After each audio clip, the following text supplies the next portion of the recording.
Hey everybody, it's Mrs. Cat, and I'm here to explain the wax demo using our principles of density. So just a quick review as to what happened in the wax demo.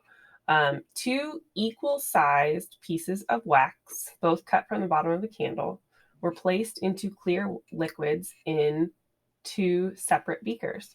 Both beakers were identical, and the volume of liquid in each beaker was exactly the same. When the wax was put into the beaker on the left side in the video, the wax sunk to the bottom. In the right-hand beaker, the wax floated.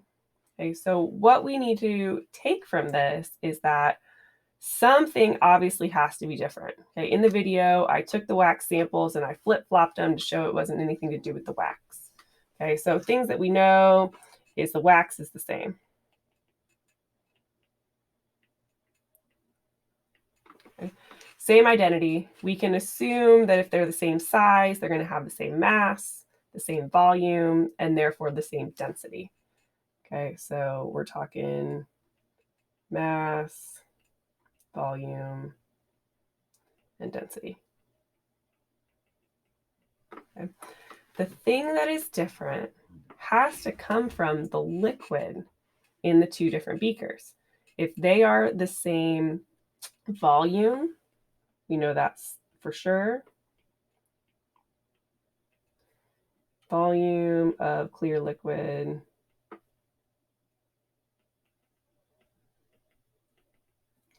in each. Oh, let's make my camera a little smaller. There we go. In each beaker.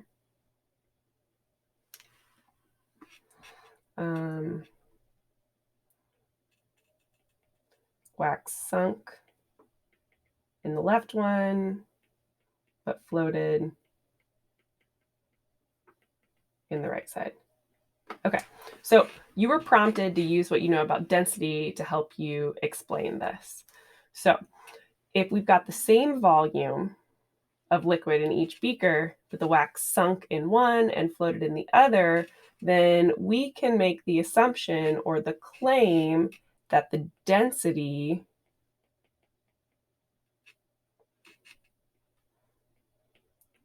of the liquids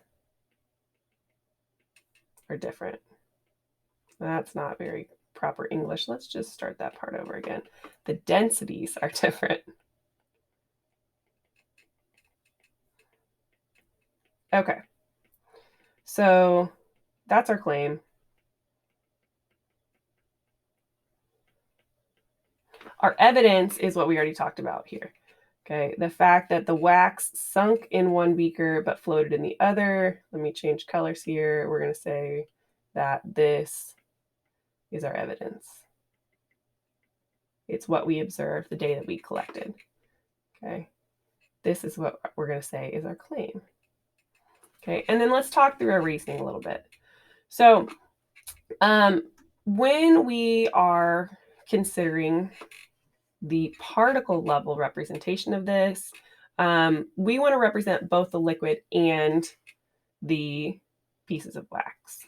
Okay, so I'm going to sketch really simply my beakers.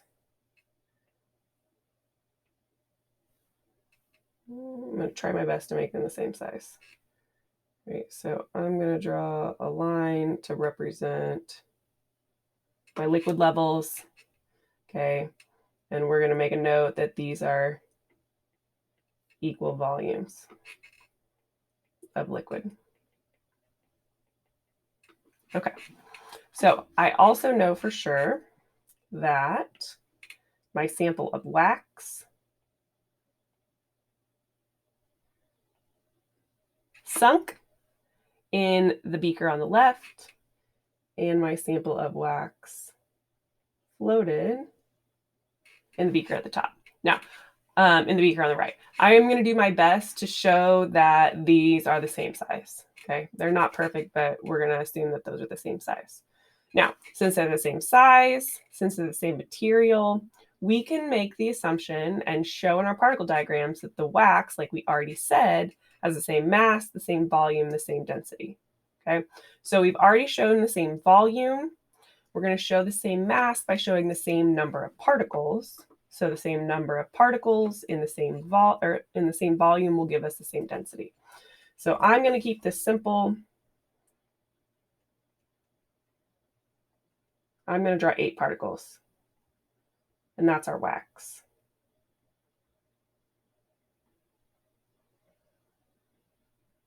Okay, we're going to pretend like those are exactly the same. Okay, we're going to make a little key that says that that's wax.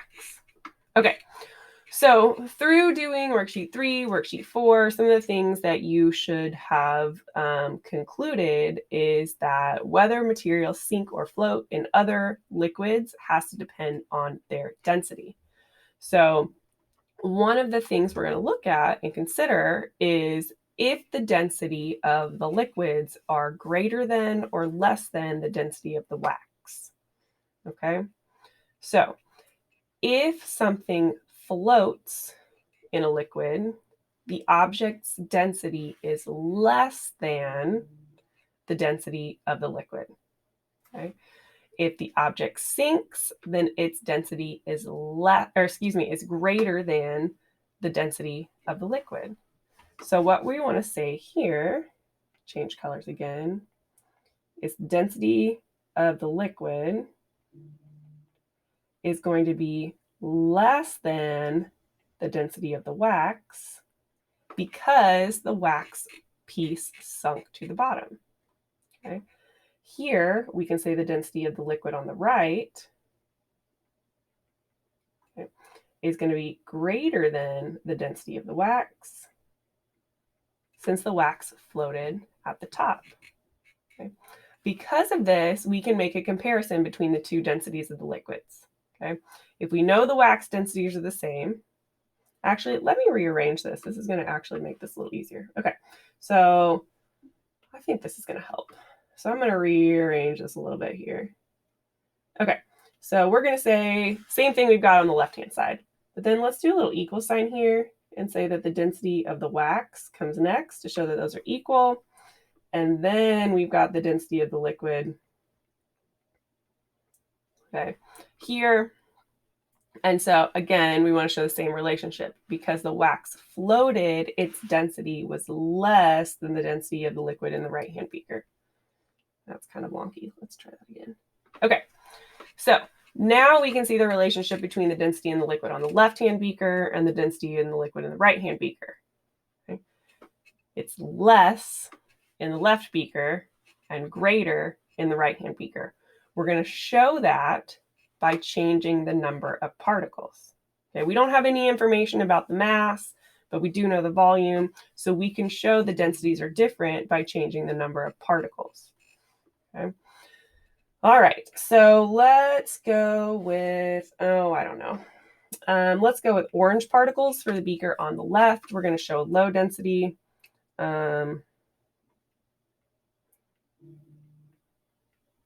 7, 8, 9. There's 10 particles. Okay. This is going to be the left liquid. Okay. The beaker on the right-hand side is going to have a higher density. I'm going to go with, let's go with green this time. So I want to use more than 10 particles. Let's go with I'm going to go with 15.